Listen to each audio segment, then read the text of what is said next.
ओम अज्ञानतिमिरान्धस्य ज्ञानञ्जनशलाकया चक्षुरुन्मिलितं येन तस्मै श्रीगुरुवे नमः। श्रीचैतन्यमनोभीष्टं स्थापितं येन भूतले स्वयं रूपकदा मह्यं ददाति स्वपदान्तिकं वन्देऽहं श्रीगुरुः श्रीयुतपदकमलं श्रीगुरून् वैष्णवाचम् श्रीरूपं साग्रजातं सगण रघुनाथान्वितं तं सजीवं साद्वैतं सावधूतं परिजनसहितं कृष्णचैतन्यदेवं श्रीराधाकृष्णपादान् सगणललिता श्रीविशाखान्विताश्च नित्यानन्दं नमस्तुभ्यं प्रेमानन्दप्रदायते कलवकल्मषस्य नाशाय जानकीपतये नमः। नमो महावदन्याय कृष्ण प्रेम प्रदायते कृष्णाय कृष्ण चैतन्य नामिने गौरवते नमः। पंचतत्वात्मकं कृष्णं भक्तरूप स्वरूपं भक्तावतारं भक्ताख्यं नमामि भक्तशक्तिकं। हे कृष्ण करुणा सिंधु दीनबंधु जगत्पते गोपेश गोपिका कांत राधा कांत नमस्तुते तप्तकांचन गौरांगे श्री राधे वृंदावनेश्वरी वृषभानुसुते देवी प्रणमामि हरिप्रिये। वाञ्छाकल्पतरुभ्यश्च कृपा सिन्धुभ्यो च पतितानां पावनेभ्यो वैष्णवेभ्यो नमः। श्री कृष्ण चैतन्य प्रभु नित्यानंद श्री अद्वैत गदाधर श्रीवासादि श्री गौर भक्तवृंद। हरे कृष्णा कृष्ण कृष्ण हरे हरे, हरे राम राम राम हरे हरे। इसमें आज हम लोग श्रीमद् भगवद गीता का अध्याय 12 भक्ति योग श्लोक संख्या 1 नंबर पढ़ना है। बोलते हैं अर्जुन उवाच एवं सतत युक्ता ये भक्तास्त्वा पर्युपासते ये चाप्य अक्षरमव्यक्तम तेषाम के योग वित्तमा। अर्जुन ने पूछा जो आपकी सेवा में सदैव तत्पर रहते हैं या जो अव्यक्त निर्विशेष ब्रह्म की पूजा करते हैं, इन दोनों में से किसे अधिक पूर्ण सिद्ध माना जाए। तो अर्जुन अब भगवान से क्वेश्चन पूछता है कि जो आपकी सेवा में सदैव तत्पर रहते हैं और जो अव्यक्त निर्विशेष ब्रह्म की पूजा करते हैं, इन दोनों में से किसे अधिक पूर्ण माना जाए। कि एक व्यक्ति भक्ति योग का पालन करता है, आपकी सेवा करता है, और दूसरा अव्यक्त निर्विशेष ब्रह्म मतलब ब्रह्म की पूजा करता है, ब्रह्म ज्योति का ध्यान करता है। तो इसमें से कौन ज्यादा सिद्ध माना जाएगा। अब तक कृष्ण साकार निराकार और सर्वव्यापकता को समझा चुके हैं। अब सभी प्रकार के भक्तों और योगियों का भी वर्णन कर चुके हैं। सामान्यतः अध्यात्मवादियों की दो श्रेणियों में विभाजित किया गया है, निर्विशेषवादी और सगुणवादी। सगुणवादी भक्त अपनी सारी शक्ति से परमेश्वर की सेवा करता है और निर्विशेषवादी भी कृष्ण की सेवा करता है, किंतु प्रत्यक्ष रूप से न करके वह अप्रत्यक्ष निर्विशेष ब्रह्म का ध्यान करता है। एक है सगुणवादी मतलब भगवान के साकार रूप की उपासना करता है, और दूसरा है निर्गुण ब्रह्म जिनका कोई आकार नहीं है, उसको मानता है, निराकार है भगवान, निराकार है, उनकी आराधना करता है, निर्विशेष ब्रह्म की पूजा करता है। बोलते हैं सगुणवादी भक्त अपनी सारी शक्ति से परमेश्वर की सेवा करता है और निर्विशेषवादी भी कृष्ण की सेवा करता है, किंतु प्रत्यक्ष रूप से न करके वह प्रत्यक्ष निर्विशेष ब्रह्म का ध्यान करता है। इस अध्याय में हम देखेंगे कि परम सत्य की अनुभूति की विभिन्न विधियों में भक्ति योग को सर्वोत्कृष्ट बताया गया है। कि भक्ति बता रहा है कि परम सत्य की अनुभूति की विभिन्न विधियां, 3 विधियां हैं। परम सत्य की अनुभूति 3 कैटेगरी में होता है, ब्रह्म परमात्मा और भगवान। लेकिन इसमें भक्ति योग को सर्वोत्कृष्ट बताया गया है। जो ये योग है, ये अध्याय है, इसमें भक्ति योग को सर्वोत्कृष्ट बताया गया है। यदि कोई भगवान का सानिध्य चाहता है तो उसे भक्ति करनी चाहिए। जो लोग भक्ति के द्वारा परमेश्वर की प्रत्यक्ष सेवा करते हैं वे सगुणवादी कहलाते हैं, और जो लोग निर्विशेष ब्रह्म का ध्यान करते हैं वे निर्विशेषवादी कहलाते हैं। तो जो लोग भगवान की प्रत्यक्ष सेवा करते हैं, प्रत्यक्ष मतलब भगवान को की प्रत्यक्ष सेवा क्या है, जो भगवान की प्रत्यक्ष सेवा है वो 9 प्रकार से होती है। श्रवणम कीर्तनम विष्णु स्मरणम पाद सेवनम अर्चनम वंदनम दास्यम साख्यम आत्मनिवेदनम। इस 9 मेथड से भगवान की प्रत्यक्ष सेवा होती है, जिसको भक्तिमय सेवा बोलते हैं। इसके अलावा जो है निर्विशेष ब्रह्म का ध्यान करना, कुछ लोग ये भी करते हैं, ब्रह्म को रियलाइज करते हैं। ब्रह्म मतलब भगवान के शरीर से निकला हुआ तेज। यहाँ पर अर्जुन पूछता है कि इन दोनों में से श्रेष्ठ कौन है। यद्यपि परम सत्य के साक्षात्कार के अनेक साधन हैं, किंतु इस अध्याय में कृष्ण भक्ति योग को सबों में श्रेष्ठ बताते हैं। यह सर्वाधिक प्रत्यक्ष है और ईश्वर का सानिध्य प्राप्त करने के लिए सबसे सुगम साधन है। तो प्रत्यक्ष साधन क्या है, ईश्वर का सानिध्य प्राप्त करने के लिए सबसे सुगम साधन क्या है, भक्ति योग का पालन करना।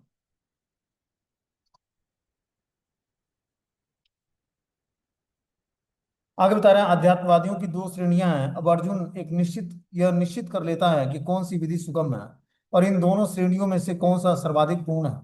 दूसरे शब्दों में वह अपनी स्थिति स्पष्ट कर लेना चाहता है, क्योंकि वह कृष्ण के सगुण रूप के प्रति अनुरक्त है। वह निराकार ब्रह्म के प्रति आसक्त नहीं है। वह जान लेना चाहता है कि उसकी स्थिति सुरक्षित तो है।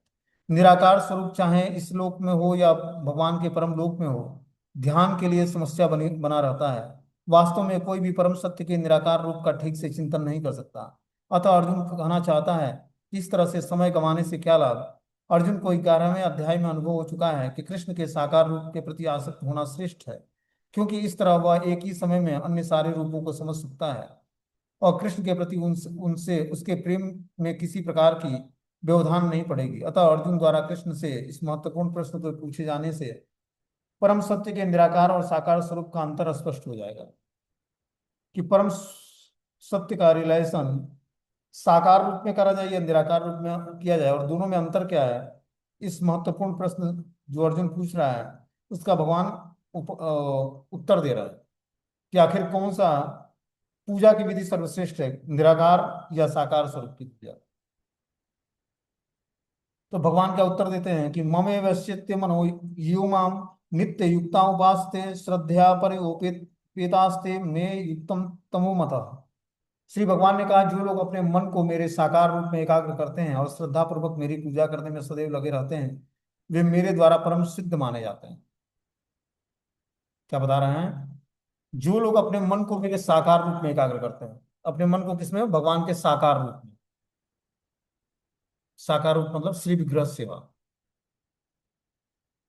वो भगवान का एक साकार रूप अपने सामने, श्री विग्रह के रूप में, अर्चा विग्रह के रूप में। तो वो जो सेवा है वो प्रत्यक्ष सेवा कहलाती है। बता रहे हैं, जो लोग अपने मन को मेरे साकार रूप में एकाग्र करते हैं और अत्यंत श्रद्धा पूर्वक मेरी पूजा करने में सदैव लगे रहते हैं, वे मेरे द्वारा परम सिद्ध माने जाते हैं। अर्जुन के प्रश्न का उत्तर देते हुए कृष्ण स्पष्ट कहते हैं कि जो व्यक्ति उनके साकार रूप में अपने मन को एकाग्र करता है और जो श्रद्धा तथा निष्ठा पूर्वक उनको पूजता है, उसे योग में परम सिद्ध मानना चाहिए। इस प्रकार कृष्ण भावनाभावित होता है, उसके लिए कोई भी भौतिक कार्यकलाप नहीं रह जाते हैं, क्योंकि हर कार्य कृष्ण के लिए किया जाता है। शुद्ध भक्त निरंतर कार्यरत रहता है और कभी कीर्तन करता है तो कभी श्रवण करता है या कृष्ण विषय कोई प्रश्न पुस्तक पढ़ता है या कभी कभी प्रसाद तैयार करता है या बाजार से कृष्ण के लिए कुछ मोल लाता है, कभी मंदिर को झाड़ता बुहाड़ता है और कभी बर्तन धोता है। वह जो कुछ भी करता है वह कृष्ण से संबंधित कार्यों के अतिरिक्त अन्य किसी कार्य में एक क्षण भी नहीं गवाता है। ऐसा कार्य पूर्ण समाधि कहलाता है। जो कार्य भगवान की प्रसन्नता के लिए होता है, अब वो देखो, शुद्ध भक्त निरंतर कार्यरत रहता है, कभी कीर्तन करता है, कभी श्रवण करता है, कभी कृष्ण विषयक पुस्तकों को पढ़ता है, कभी कभी प्रसाद तैयार करता है भगवान के लिए, कभी बाजार से कृष्ण के लिए कुछ सामान ले आता है, कभी मंदिर में झाड़ता बुहाड़ता है, कभी बर्तन धोता है। वह जो कुछ भी करता है वो कृष्ण से संबंधित कार्य के अतिरिक्त और कोई भी कार्य नहीं करता। उसका हर एक क्षण का कार्य जो है भगवान की सेवा के लिए। ऐसा कार्य पूर्ण समाधि कहलाती है। मतलब हर कार्य उसकी भगवान की प्रसन्नता के लिए, भगवान के लिए होती है। तो ऐसा कार्य जो है पूर्ण समाधि की अवस्था होती है करना। अगले श्लोक में बता रहे हैं कि ये तम अक्षर मन मनि देश्य म व्यक्तम प्रयुपास्ते सर्वत्र गम चिंतय च कुटस्थम अचलम ध्रुवम सन्नि इंद्रियाग्रामो सर्वत्र संबुद्धय ते प्राप्नुवन्ति मामेव सर्वभूत हिते रता। लेकिन जो लोग अपनी इंद्रियों को वश में करके तथा सबों के प्रति संभाव रखकर परम सत्य की निराकार कल्पना के अंतर्गत उस अव्यक्त की पूरी तरह से पूजा करते हैं, जो इंद्रियों की अनुभूति से के परे हैं, सर्वव्यापी हैं, अकल्पनीय हैं, परिवर्तनीय हैं, अचल तथा ध्रुव हैं, वे समस्त लोगों के कल्याण में संलग्न रहकर अंततः मुझे प्राप्त करते हैं। क्या बता रहे हैं भगवान? लेकिन जो लोग अपने इंद्रियों को वश में करके सबों के प्रति संभाव रखकर परम सत्य की निराकार कल्पना के अंतर्गत उस अव्यक्त की पूरी तरह से पूजा करते हैं, जो इंद्रियों की अनुभूति से परे है, सर्वव्यापी है, अकल्पनीय है, अपरिवर्तनीय है, अचल तथा ध्रुव है, वे समस्त लोगों के कल्याण में संलग्न रहकर अंततः मुझे प्राप्त कर। तो जो अल्टीमेटली भगवान के निराकार रूप की भी पूजा करता है और पूर्ण रूपेण इंद्रियों को वश में रखता है, सब जीवों के प्रति संभाव रखता है, परम सत्य की निराकार कल्पना के अंतर्गत उस अव्यक्त की पूरी तरह से पूजा करता है, और जो इंद्रियों की अनुभूति से परे हैं, सर्वव्यापी हैं, अकल्पनीय हैं, अपरिवर्तनीय हैं, अचल तथा ध्रुव हैं, वे समस्त लोगों के कल्याण में संलग्न रहकर अंततः मुझे ही प्राप्त करता है। तो जो निराकार ब्रह्म का भी उपासक है वो अल्टीमेटली भगवान को ही प्रसन्न करने के लिए प्रयास करता है। वो क्या करता है? इंद्रियों को वश में करता है, सबों के प्रति संभाव रखता है, परम सत्य की निराकार कल्पना के अंतर्गत उस अव्यक्त की पूरी तरह से पूजा करता है, जो इंद्रियों की अनुभूति से परे हैं और सर्वव्यापी हैं, अकल्पनीय हैं, अपरिवर्तनीय हैं, अचल तथा ध्रुव हैं, वे समस्त लोगों के कल्याण में संलग्न रहकर अंततः भगवान को ही प्राप्त करता है। बोलते हैं जो लोग भगवान कृष्ण की प्रत्यक्ष पूजा न करके अप्रत्यक्ष विधि से उसी उद्देश्य को प्राप्त करने का प्रयत्न करते हैं, वे अंततः श्री कृष्ण को ही प्राप्त होते हैं। अनेक जन्मों के बाद बुद्धिमान व्यक्ति वासुदेव को ही समस्त कारणों का कारण जानते हुए भगवान की शरण में आता है। जब मनुष्य को अनेक जन्मों के बाद पूर्ण ज्ञान होता है तो वह कृष्ण की शरण ग्रहण करता है। यदि कोई इस श्लोक में बताई गई विधि से भगवान के पास पहुंचता है, उसे इंद्रिय निग्रह करना होता है, प्रत्येक प्राणी की सेवा करनी होती है और समस्त जीवों के कल्याण कार्य में रत होना पड़ता है। इसका अर्थ यह हुआ कि मनुष्य को भगवान कृष्ण के पास पहुंचना ही होता है, अन्यथा पूर्ण साक्षात्कार नहीं हो पाएगा। प्रायः भगवान की शरण में जाने के पूर्व पर्याप्त तपस्या करनी होती है। तो बता रहे हैं कि अनेक जन्मों के बाद बुद्धिमान व्यक्ति वासुदेव को ही सब कुछ जानते हुए भगवान की शरण ग्रहण करता है। कि बहुनाम जन्म नामंते ज्ञान मानवा प्रपद्यते वासुदेव सर्वइति स महात्मा सुदुर्लभम। कि अनेकानेक जन्मों के बाद व्यक्ति को यह ज्ञात होता है कि वासुदेव ही समस्त कारणों के कारण है, और इस प्रकार वो भगवान की शरण ग्रहण करता है। मतलब अगर जो भगवान की शरण ग्रहण करता है तब उसकी समस्त पूजाएं संपूर्ण हो गई, सारी देवी देवता प्रसन्न हो गए, सारे वैदिक कर्मकांड के नियम समाप्त हो गए, तब जाकर वो भगवान की अल्टीमेटली भक्ति में आता है। बताया गया कि करोड़ों वर्ष गंगा नहाकर, दान देकर, अलग अलग तीर्थों का भ्रमण करके, और उसके बाद दान देकर, तपस्या करके, जब वो स्वीकृति इकट्ठी होती है तब उसको कोई वैष्णव भक्त करता है कि हे प्रभु या माता जी आप क्या करें, भगवत नाम का जप कर लीजिए, हरि नाम का जप करिए। मतलब हरि नाम का जप करना इतना सर्वश्रेष्ठ है कि व्यक्ति करोड़ों वर्ष तक गंगा नहाकर, दान देकर, अलग अलग तीर्थों का भ्रमण कर ले, उसके बाद भी उसको ऐसी स्वीकृति नहीं मिलेगी कि वो कृष्ण नाम का जप कर पाए। इतना रेयर व्यक्ति को प्राप्त होता है। कृष्ण भक्ति तो भगवत कृपा से प्राप्त होती है, गुरुदेव की कृपा से प्राप्त होती है, वैष्णव की कृपा से प्राप्त होती है।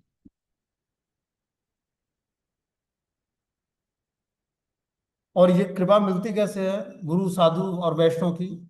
जब हमारे पास स्वीकृति इकट्ठी होती है।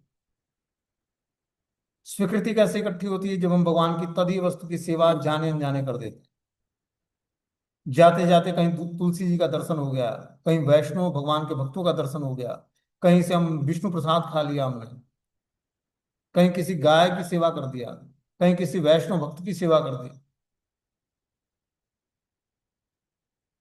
तो ऐसी जो भगवान की तदीय वस्तु की जब हम सेवा करते हैं तो उसकी, और उस जीवात्मा को प्रसन्न कर लेते हैं भगवान की तदीय वस्तु की सेवा करते, तब उससे जो आशीर्वाद मिलता है वो हमें स्वीकृति प्रदान करता है कृष्ण भक्ति में आगे बढ़ने के लिए। इसलिए हमेशा क्या करना चाहिए? भगवान की तदीय वस्तु की सेवा करनी चाहिए। तदीय वस्तु क्या होता है?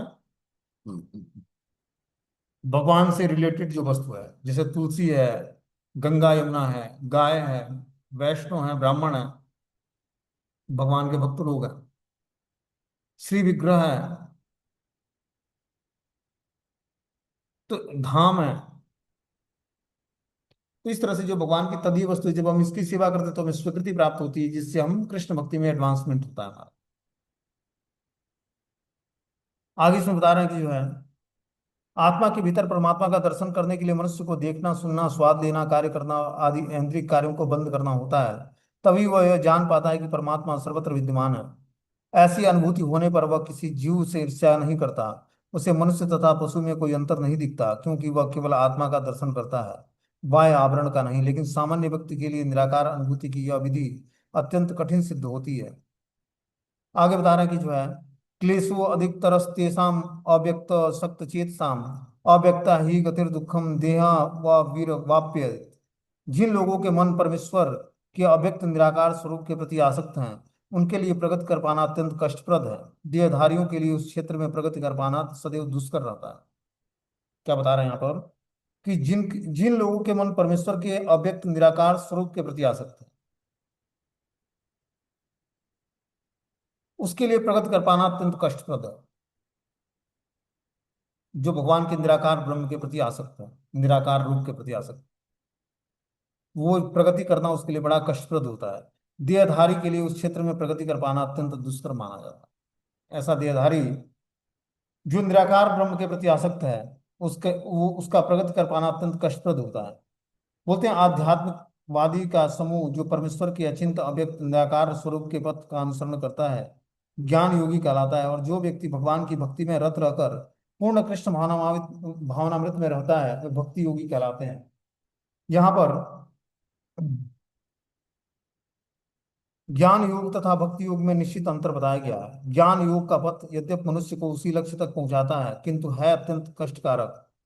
जबकि भक्ति योग भगवान की प्रत्यक्ष सेवा होने के कारण सुगम है, देहधारियों के लिए स्वाभाविक भी है। जीव अनादिकाल से देहधारी है। सैद्धांतिक रूप से उसके लिए यह समझ पाना अत्यंत कठिन है कि वह शरीर नहीं है। अतएव भक्ति योगी कृष्ण के विग्रह को पूजा पूजा पूज्य मानता है, क्योंकि उसमें मन कोई न कोई शारीरिक बोध रहता है जिसे इस रूप में प्रयुक्त किया जा सकता है। निसंदेह मंदिर में परमेश्वर के स्वरूप की पूजा मूर्ति पूजा नहीं है। वैदिक साहित्य में साक्ष्य मिलता है कि पूजा सगुण या निर्गुण हो सकती है। मनुष्य में विग्रह पूजा सगुण पूजा कहलाती है, क्योंकि भगवान की भौतिक गुणों के द्वारा प्रदर्शित किया जाता है। लेकिन भगवान के स्वरूप को चाहे पत्थर, लकड़ी, तैल चित्र जैसे भौतिक गुणों के द्वारा क्यों न अभिव्यक्त किया जाए, वह वास्तव में भौतिक नहीं होता। परमेश्वर की यही परम प्रकृति है। तो बता रहे हैं यहाँ पर कि अध्यात्मवादियों का समूह जो परमेश्वर के अचिंत अव्यक्त निराकार स्वरूप के पद का अनुसरण करते हैं। कुछ अध्यात्मवादी ऐसे होते हैं जो परमेश्वर के अचिंत अव्यक्त और निराकार स्वरूप के पद का अनुसरण करते हैं कि भगवान निराकार हैं, अचिंत हैं, मतलब चिंतन से परे हैं, और अव्यक्त हैं, वो कभी व्यक्त नहीं होते, दिखते नहीं है। ऐसे पद का कोई कुछ लोग अनुसरण करते हैं जो ज्ञान योगी कहलाते हैं। ज्ञान योगी भगवान के अचिंत अव्यक्त निराकार स्वरूप की पूजा करते हैं। जो व्यक्ति भगवान की भक्ति में रत रहकर पूर्णतया कृष्ण भावनाभावित होता है, वह भक्ति योगी कहलाता है। यहाँ पर ज्ञान योग तथा भक्ति योग में निश्चित रूप से अंतर बताया गया है कि ज्ञान योग का पथ यद्यपि मनुष्य को उसी लक्ष्य तक पहुंचाता है, किंतु है अत्यंत कष्टकारक। जबकि भक्ति योग भगवान की प्रत्यक्ष सेवा होने के कारण सुगम है। कि ज्ञान योग में व्यक्ति भगवान के निराकार रूप की पूजा करता है या फिर भगवान को अचिंत अव्यक्त मानता है। जबकि भक्ति योग में क्या है, भगवान को पूर्ण रूपेण भक्ति में रत रहकर वो पूर्णतया कृष्ण भावना भावित रहकर भगवान की प्रेममयी सेवा में लगा होता है। ज्ञान युग का पथ यद्यप मनुष्य को उसी लक्ष्य तक पहुंचाता है, किंतु है अत्यंत कष्टकारक। जबकि भक्ति योग भगवान की प्रत्यक्ष सेवा होने के कारण सुगम है। इस तरह से यहाँ पर ज्ञान योग और भक्ति योग के बारे में बताया गया कि डिफरेंस क्या है इसमें। बता रहे ज्ञान योग का पथ यद्यप मनुष्य को उसी लक्ष्य तक पहुंचाता है, किंतु है अत्यंत कष्टकारक। जबकि भक्ति योग भगवान की प्रत्यक्ष सेवा होने के कारण सुगम है और देहधारियों के लिए स्वाभाविक है। जीव अनादिकाल से देहधारी है। सैद्धांतिक रूप से उसके लिए समझ पाना अत्यंत कठिन है कि वह शरीर नहीं है। अतएव भक्ति योगी कृष्ण के विग्रह को पूजा पूज्य मानता है, क्योंकि उसके मन में कोई न कोई शारीरिक बोध रहता है जिसे इस रूप में प्रयुक्त किया जा सकता है। निसंदेह मंदिर में परमेश्वर के स्वरूप की पूजा मूर्ति पूजा नहीं है। वैदिक साहित्य से साक्ष्य मिलता है कि पूजा सगुण या निर्गुण की हो सकती है। मनुष्य में विग्रह पूजा सगुण पूजा कहलाती है, क्योंकि भगवान को भौतिक गुणों के द्वारा प्रदर्शित किया जा सकता है। लेकिन भगवान के स्वरूप को चाहे पत्थर, लकड़ी या तैल चित्र जैसे भौतिक गुणों के द्वारा क्यों ना अभिव्यक्त किया जाए, वो वास्तव में भौतिक नहीं होता। परमेश्वर की यही प्रकृति है कि अगर जो हम भगवान के किसी स्वरूप को चाहे पत्थर से माने या लकड़ी या तैल चित्रों से, वो भौतिक गुणों से अभिव्यक्त नहीं होता है, वो वास्तव में भौतिक नहीं होता। परमेश्वर की यही परम प्रकृति है कि उनके बारे में चाहे उनके श्री विग्रह किसी भी चीज से तैयार किया जाए, लेकिन वो पूर्ण रूपेण आध्यात्मिक होता है।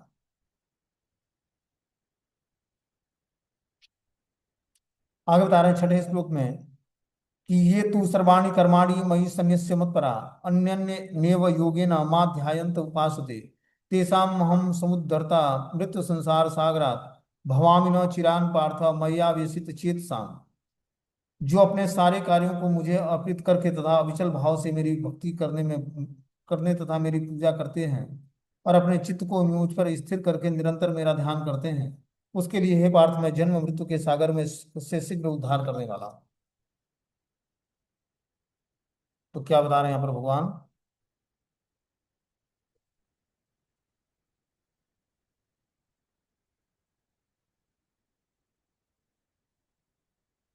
कि जो अपने सारे कार्यों को मुझे अर्पित करके तथा अविचल भाव से मेरी भक्ति करने में पूरी तरह से और अविचल भाव से भक्ति करने और मेरी पूजा करते हैं और अपने चित्त को मुझ में स्थिर करके निरंतर मेरा ध्यान करते हैं, उसके लिए हे पार्थ मैं जन्म मृत्यु के सागर से शीघ्र ही उद्धार करने वाला हूँ।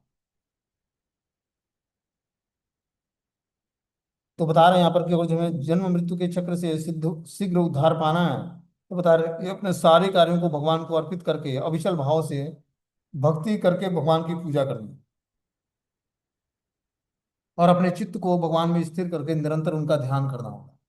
तब जाकर हम जो है जन्म मृत्यु के सागर से शीघ्र ही उद्धार पा सकेंगे। क्या करके?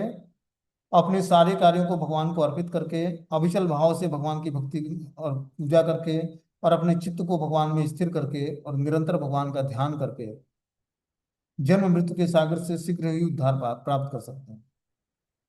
बता रहे यहाँ पर स्पष्ट कहा गया कि भक्तजन अत्यंत भाग्यशाली हैं, क्योंकि भगवान उनका इस भव रोग से तुरंत उद्धार कर देते हैं।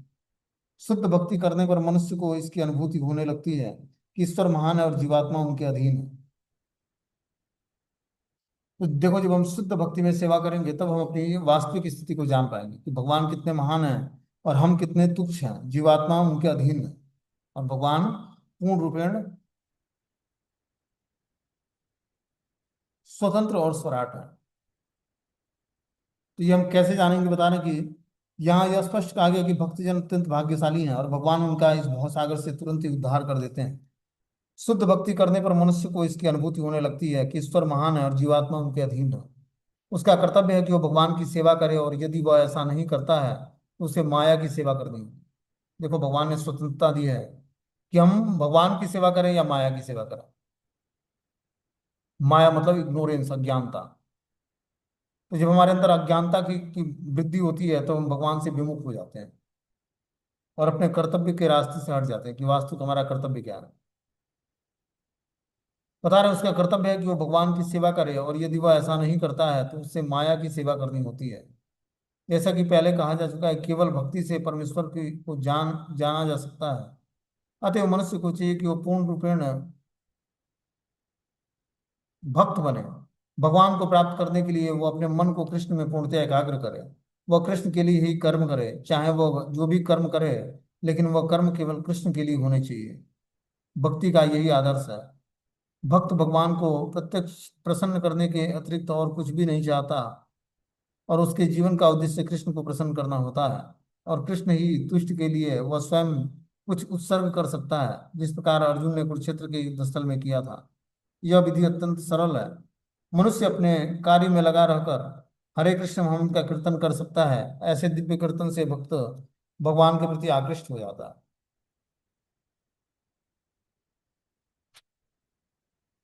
तो यहाँ पर बता रहे हैं कि मात्र भक्ति से ही परमेश्वर को जाना जा सकता है। अतः मनुष्य को चाहिए कि वो पूर्ण रूपेण भक्त बन जाए। बिना भक्त बने हम परमेश्वर को नहीं जान सकते हैं। परमेश्वर मतलब भगवान कृष्ण को हम जान नहीं सकते हैं, और भक्ति से ही हम परमेश्वर को जान सकते हैं। भक्ति करके ही हम भगवान को रियलाइज कर सकते हैं। अतः मनुष्य को चाहिए कि वो पूर्ण रूपेण भक्त बने और भगवान को प्राप्त करने के लिए अपने मन को कृष्ण में पूर्णतः एकाग्र करे। तो हमें क्या करना पड़ेगा? भगवान को प्राप्त करने के लिए मन को पूर्णतः एकाग्र करना पड़ेगा भगवान में। और मन एकाग्र कैसे होगा भगवान में? जब हम ध्यान पूर्वक महामंत्र का जाप करें।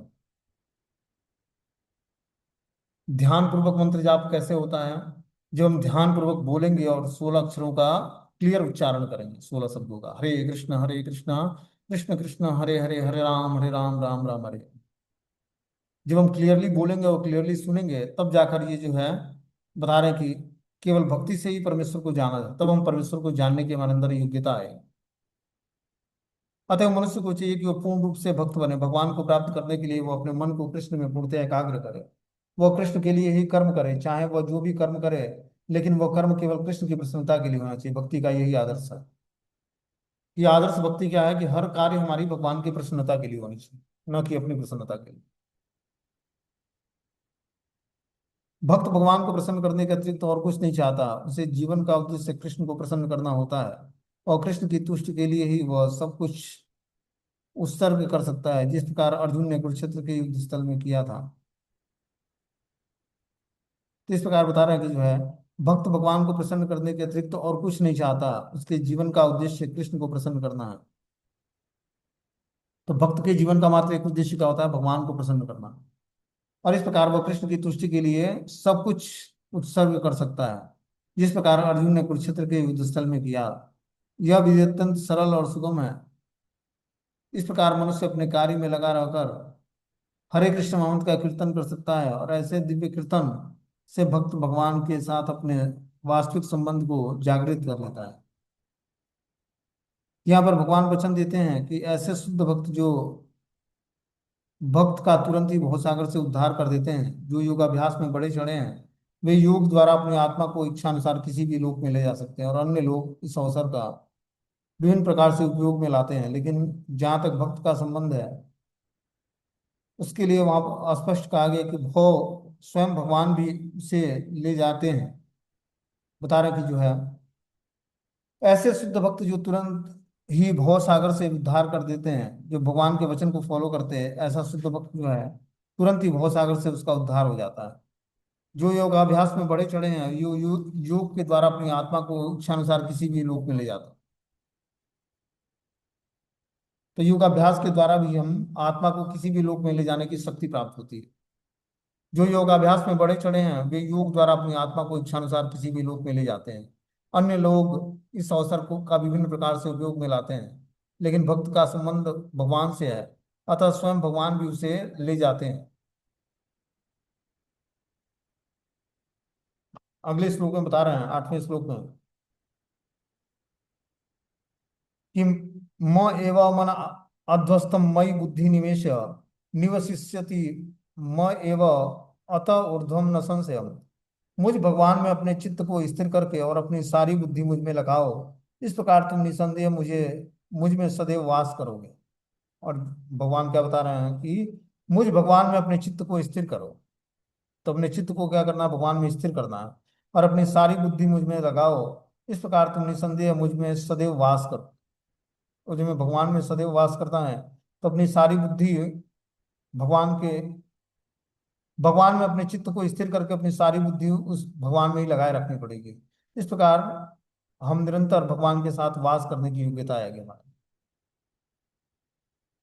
मतलब कि जो भगवान कृष्ण की भक्ति में रत रहता है, उसका परमेश्वर के साथ प्रत्यक्ष संबंध होता है।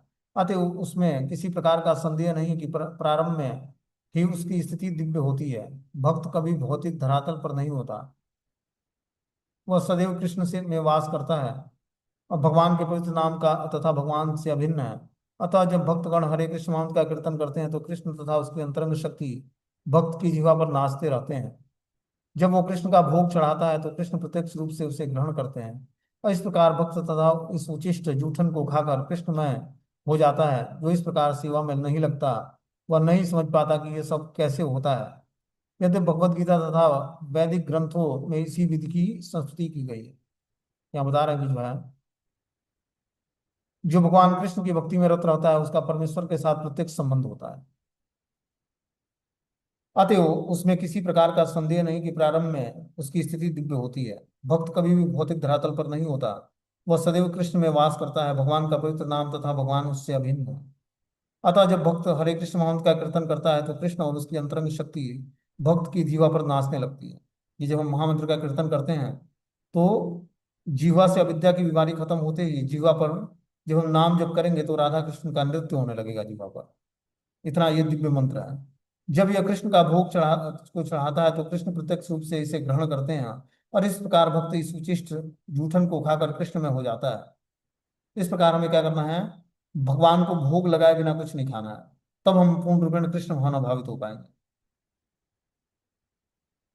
वह नहीं समझ पाता कि ये सब कैसे हो रहा है, यद्यपि भगवद गीता तथा अन्य वैदिक ग्रंथों में इसी विधि की स्तुति की गई है। अथ चित्तम समाधातु न शक्नोषि मयि स्थिरम अभ्यास योगेन ततो मामिच्छातु धनंजय। हे अर्जुन, हे धनंजय, यदि तुम अपने चित्त को अविचल भाव से मुझ पर स्थिर नहीं कर सकते, तो तुम भक्ति योग के विधि विधानों का पालन कर इस प्रकार तुम मुझे प्राप्त करने की चाह उत्पन्न करोगे। क्या बता रहे हैं कि हे अर्जुन, हे धनंजय, यदि तुम अपने चित्त को अविचल भाव से मुझ में स्थिर नहीं कर सकते, बिना विचलित हुए भाव से मुझ में स्थिर नहीं कर सकते, तो तुम भक्ति योग के विधि विधानों का पालन करो। इस प्रकार तुम मुझे प्राप्त करने की चाह उत्पन्न कर लो।